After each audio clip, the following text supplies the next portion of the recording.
In this video, I want to cover a quick tip in variation on doing the behind the back cable curl. Now, many of you know the behind the back cable curl is one of my favorite ways to target the long head of the biceps. And that's because when you do this exercise, the body, the arm is behind your body or your torso when you do the curl.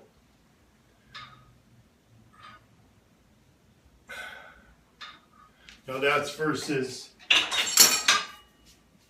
doing a dumbbell curl with the arms straight at your side. Remember, here we were doing the curl, the arm behind the body versus typical curl, arm at the side, or even something like a preacher curl or a concentration curl, arm in front of the body. What happens when the arm goes behind the body like this is that one of the heads, the biceps has two heads. Now, let's see if you can see this right here now.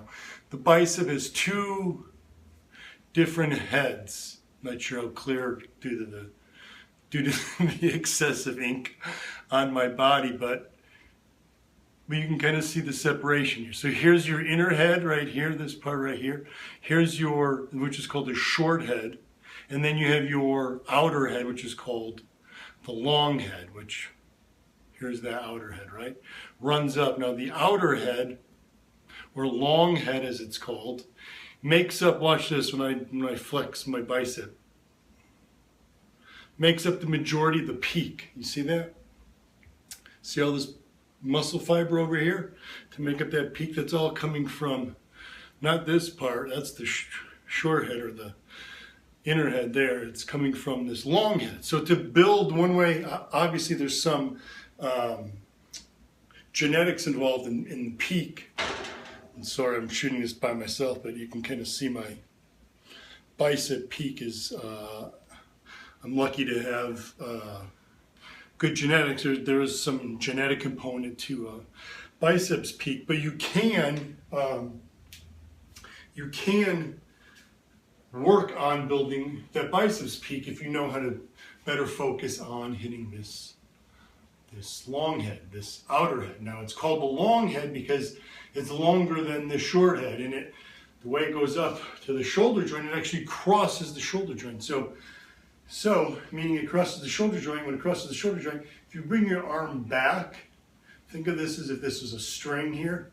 You're bringing your arm back, it would pull on that string, right? Well, each muscle fiber is a tiny, tiny string, like a hair, smaller than a hair. It's stretching the biceps muscle, or the long head muscle fiber. Now what happens when you stretch a muscle? It's able to contract with more force. So when you do a curl with the arm behind your body like that, you're stretching that long head, okay? Stretching it. Now it's able to contract with more force. So when you do a curl, because the muscle knows that this one's able to contract with more force, it takes the brunt of the load. So you're getting more muscle fibers firing from the long head when you stretch it out. And it's the same when you're doing incline dumbbell curls. You're just at an incline, but your arms are hanging. That's the point of incline dumbbell curls. Now, so the variation, sorry for that long-winded explanation. I hope that helped for those of you who can't quite grasp that concept of arm placement. But so one way to focus more on that long head, help to build more biceps peak here, is to do exercises, arms behind the back. And I've been talking about behind the back cable curl for probably almost a decade now in print and various magazines and online. And like I said, you typically, you know, when I first started promoting the use of this exercise to hit the long head, most of the cable crossover machines, you just either had a low pulley or a high pulley, to date myself how old I am. So I'm 47, by the way. So I've been around gyms quite a while, and back then you had two positions, high or low. So this is how we would do behind the back cable curls. Well, and that's how sort of I've been just showing to you to get that concept out there. Well, now that you guys have hopefully learned the concept, there's a better way to stretch the arm more, as long as you have a cable crossover station that's adjustable. So you just bring the handle up to, somewhere just below hip height or so. And now this is going to allow your arm to stretch behind your back even more. So you have more of a stretch on that long head.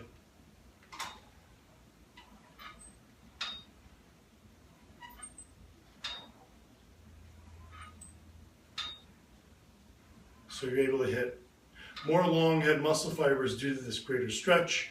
Remember though, to keep that arm, the point is keeping that arm back behind the body.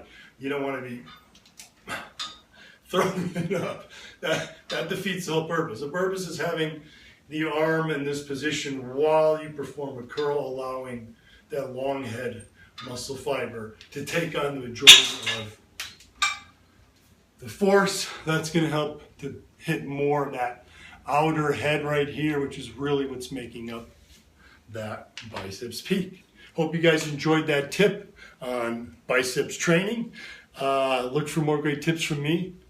JimStoppani.com. It's the one place to get all my programs, all my exclusive videos, my training tips, my nutrition programs and tips and supplement tips as well, health as well. It's really the best way to get everything I have works with your app, the Jim Stoppani app. Take it all right to the gym, see how to do the exercises right there, follow any one of my programs, boom. JimStoppani.com. Check it out, guys.